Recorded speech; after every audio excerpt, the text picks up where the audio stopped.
حضرت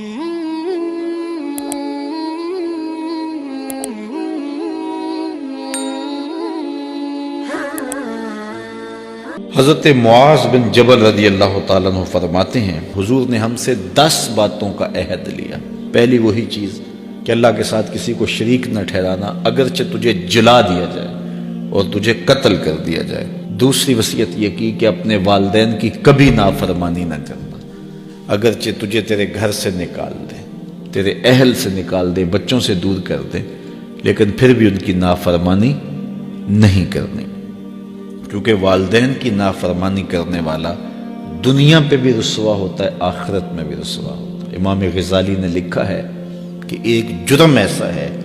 کہ جس کی سزا آخرت میں تو ہے ہی ہے، دنیا میں بھی ضرور ملتی ہے، وہ والدین کی بے ادبی ہے، اور ایک نیکی ایسی ہے جس کی جزا آخرت میں تو ہے ہی ہے، دنیا میں بھی ضرور اس کا صلہ ملتا ہے، اور وہ والدین کا ادب ہے۔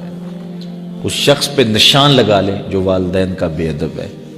آپ اس کو ذلیل و رسوا ہوتا ضرور دیکھیں گے، اور اس شخص پہ بھی نشان لگا لیں جو والدین کا مؤدب ہے، فرما بردار ہے، اس کی پگڑی کا کلس کبھی نیچا ہوتا نہیں دیکھیں گے آپ۔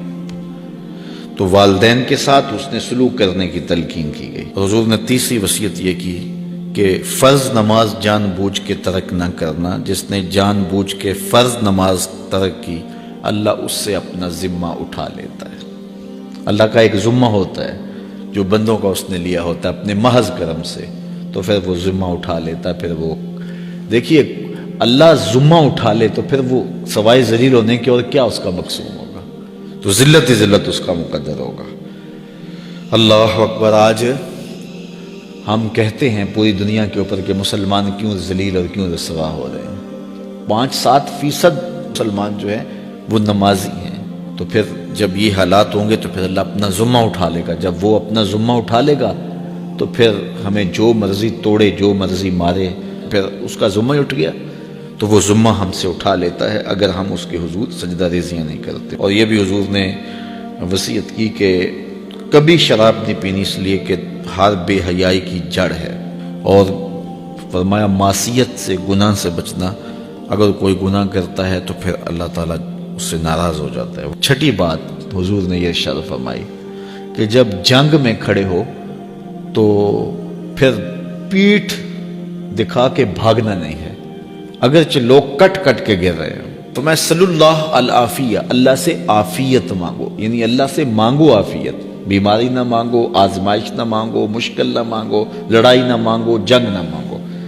لیکن اگر پڑ جائے تمہارے اوپر تو پھر استقامت دکھاؤ، پھر بھاگنا نہیں ہے، اور یہ کبائر میں سے جنگ سے بھاگ جانا۔ تو فرمایا کہ اگرچہ لوگ کٹ کٹ کے گر رہے ہوں تو جنگ سے بھاگنا نہیں ہے، اور یہ بھی وصیت لی کہ کسی جگہ پہ کوئی بیماری آ جائے اور لوگ موت کا شکار ہو جائیں تو پھر ثابت قدم رہنا ہے، وہاں کو چھوڑ کے بھاگنا نہیں ہے۔ اور 8ویں وصیت حضور نے یہ لی کہ اپنے اہل و عیال پر، اپنے بچوں پر، اپنی بیوی پر اپنی استطاعت کے مطابق کھل کے خرچ کرو، بخل نہ کرو، ان سے ان کی ضروریات کو صحیح پورا کرو۔ اور 9ویں حضور نے یہ وصیت کی کوڑا لٹکا کے رکھو، ان کو ادب سکھانے کے لیے، دین سکھانے کے لیے، اور ان کو اچھائیوں کا خوگر بنانے کے لیے، برائیوں سے بچانے کے لیے باپ گھر کے اندر جو ہے وہ کوڑا لٹکا کے رکھے، چھڑی لٹکا کے رکھے۔ یعنی مطلب کیا کہ اولاد کو پتہ ہو کہ اگر ہم نے نافرمانی کی اور اللہ کے حکموں کو توڑا، ہم نماز نہ پڑھی، تو پھر یہ ہمارے اوپر ڈنڈا برسے گا بھی۔ تو ان کو جو ہے وہ اس طرح ان کے اوپر جو ہے یہ پریشر رکھو۔ اور 10ویں وصیت یہ کی کہ ان کے سینے میں اللہ کا خوف، اللہ کی خشیت پیدا ہونی چاہیے۔ جس سینے میں اللہ کی خشیت ہوتی ہے اس سینے میں کسی اور کا ڈر نہیں ہوتا۔